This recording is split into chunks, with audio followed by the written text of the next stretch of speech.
Dragi ljubitelji dobrih zgodb, danes bomo prebrali tisto, ki jo je napisala Mateja Gomboc, nosi pa naslov Trenutki in večnost. Ana, Vid in Dora imajo srečo. Njihova hiša stoji zraven šole, zato gredo lahko od doma tik pred zdajci in vedno lahko gredo skupaj.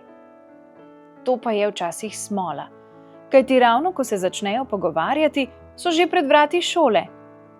Ana veliko ve, seveda, če pa hodi že v 6. razred. Zato Vid, ki je 2 leti mlajši, hiti spraševati, da bi bil tudi sam tako pameten. Dora, prvošolka, pa posluša in kima. Že nekaj dni so namreč v skrbeh. Dedek je hudo bolan in leži v bolnišnici. Ko so ga prejšnjo nedeljo obiskali, je vsakega od njih pobožal in mu naredil križec na čelo. Komaj je zmogel dvigniti roko. Ni govoril, samo utrujeno se jim je nasmehnil. Kaj misliš, Ana, bo dedi ozdravel? Reče Vid. Bojim se, da ne, žalostno odkima Ana. Ati nima dobrih novic, ko prihaja z obiska pri njem. In kaj bo z njim, če ne ozdravi? Vpraša Dora. Pred šolskimi vrati so že, zato Ana samo skomigne ter pomaha Vidu in Dori, ki gresta vsak v svoj razred. Na žalost odgovor izvedo že tisto popoldne. Dedku se je zdravje še poslabšalo, zato je ati ves dan ob njem. Iz bolnišnice se vrne zelo žalosten. Dediju je prenehalo biti srce. Bili smo ob njem in molili rožni venec in nenadoma ni več dihal. A to pomeni, da je umrl? Vpraša Dora.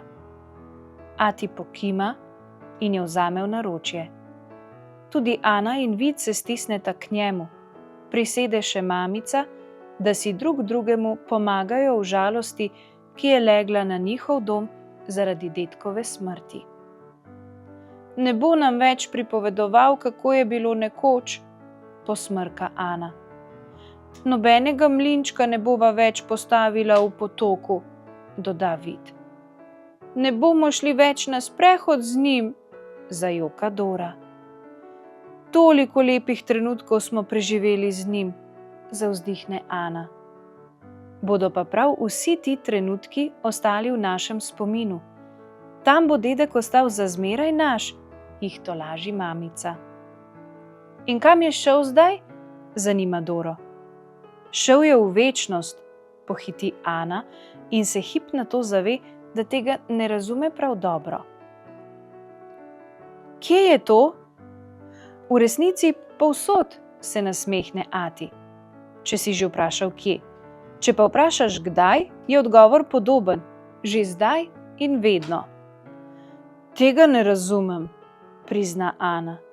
Se pravi, večnost nima enega samega prostora in enega samega časa. Ampak pri verouku smo se učili, da je večnost v nebesih. Seveda je v nebesih, pokima mama. In dedijeva duša je šla zdaj v nebesa k Bogu. Toda on ostaja tudi pri nas, v naših srcih, spominih, mislih. Kaj ne, da bo ostal? Ja, pri meni bo vedno ostal. Jaz se bom tudi pogovarjala z njim, tako kot sem se vedno, pohiti Dora. Ampak on ti ne bo odgovarjal, žalostno pripomni Vid. Seveda bo, zatrdi mama. Jaz se tako pogovarjam tudi s svojo mamo, vašo babico, ki je umrla predlani. Vprašam jo za nasvet in se potem odločim, kot čutim, da bi mi ona svetovala. Zdi se mi, kot bi jo res slišala. Se pravi, da bo dedi vedno in povsod z nami? In to je večnost? Se zamisli Vid. Oba, mami in ati, pokimata. Čudno, zdaj sem manj žalostna, reče Ana. Jaz pa nič manj, posmrka Vid. Samo pomirjen sem, ker dedi ni šel kar od nas nekam v neznani svet. Kdo bo pa z mano postavil mlinček v potoku? Zahlipa Dora. Jaz, seveda, saj sem tvoj starejši brat. In dedi me je dobro naučil. Boš videla, kako bo lep.